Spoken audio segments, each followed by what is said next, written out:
Hi, today is Saturday, May 20th, 2017, and this is a Swede Speaks. And, well, it's time for this week in Sweden again. So let's go through some of the things that happened in Sweden for the last week, from Saturday, May 13th, until Friday, May 19th, 2017. So we'll start with Saturday, won't we? Saturday, May 13th, 2017. A boy who was about 12 years old was shot at with a plastic bullet in the funny house, or Lustiga huset, at Gröna Lund, which is an amusement park in Stockholm. He survived, of course, but yeah, that's what happened.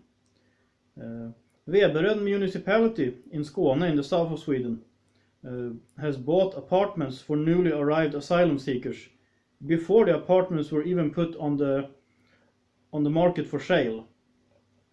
And physician Khalid Hassouna was reported to have prescribed narcotics and dope wrongly for at least 11 million Swedish kroner, which is about $1.25 million.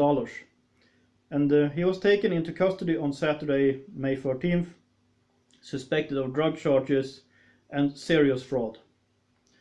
On Sunday, May 14th, according to a poll, 27.2% of the polled people say they would vote for the Sweden Democrats, making them the largest party.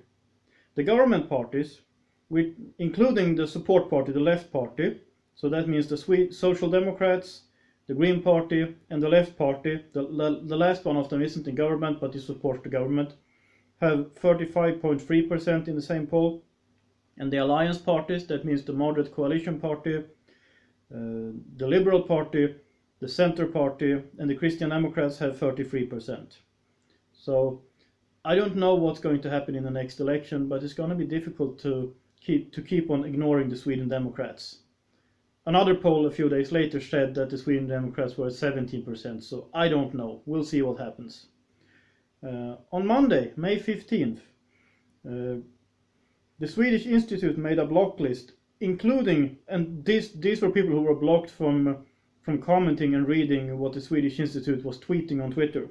And it included Swedes like, for instance, Jan Sjunnesson, Roger Salström, Jimmy Åkesson, who is the leader of the Sweden Democrats, and foreigners like Tim Pool, Isaac Bachman, who happens to be the Israeli ambassador to Sweden, and the former rebel media reporter who now went independent, Lauren Southern.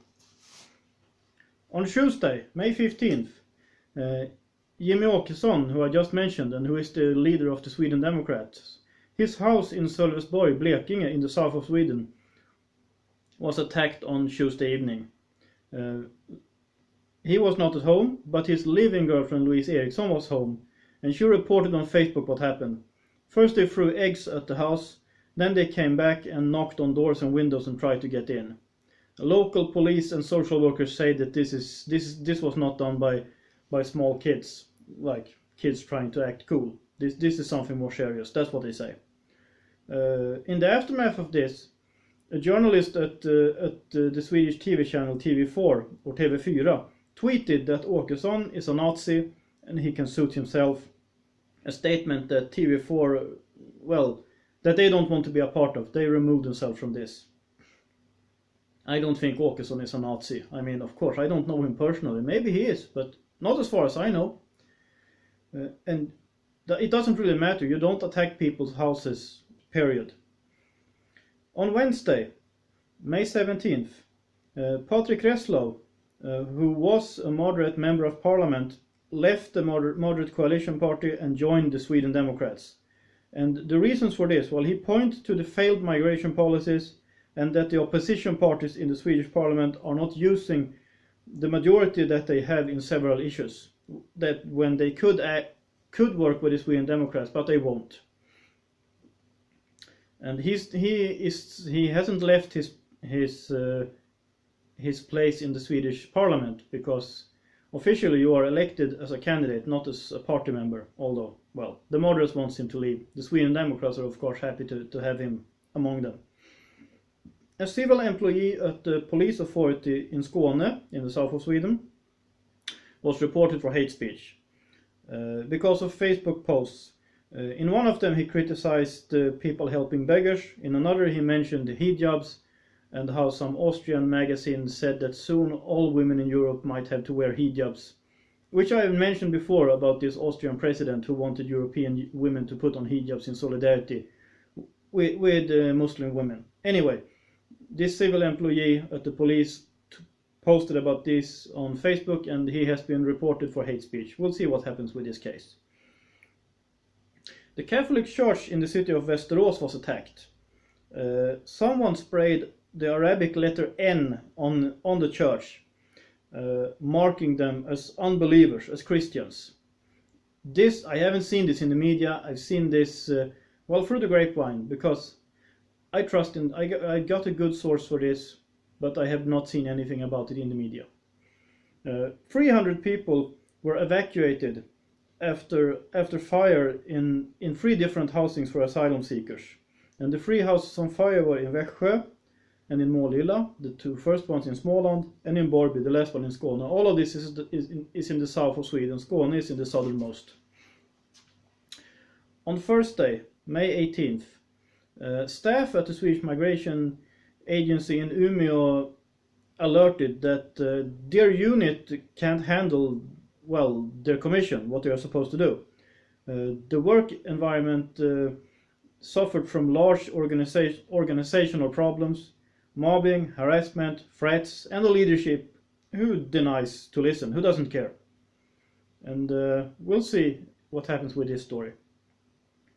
It was also reported that there are now security guards patrolling in the halls of Hahn-gymnasiet, which means sort of Knut Hahn Senior High School in Ronneby in Blekinge in the south of Sweden. After an incident a few weeks ago when a former student threatened school staff, and then he went to a close-by preschool and threatened the staff there too.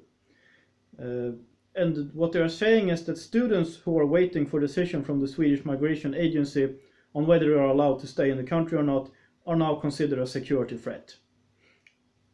And it is now possible to travel by train in Sweden using a chip in your hand. And I just have to say this. Don't take that chip. I think you should read Revelations.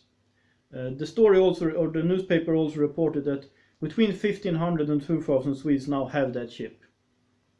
I am very sorry to hear that. As I said, read Revelations, don't take the chip.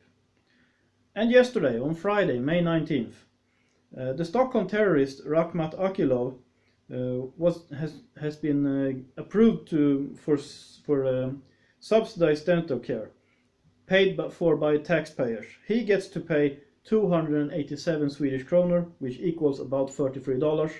The rest, 2,253 kronor, about $258 US, will be paid for by government.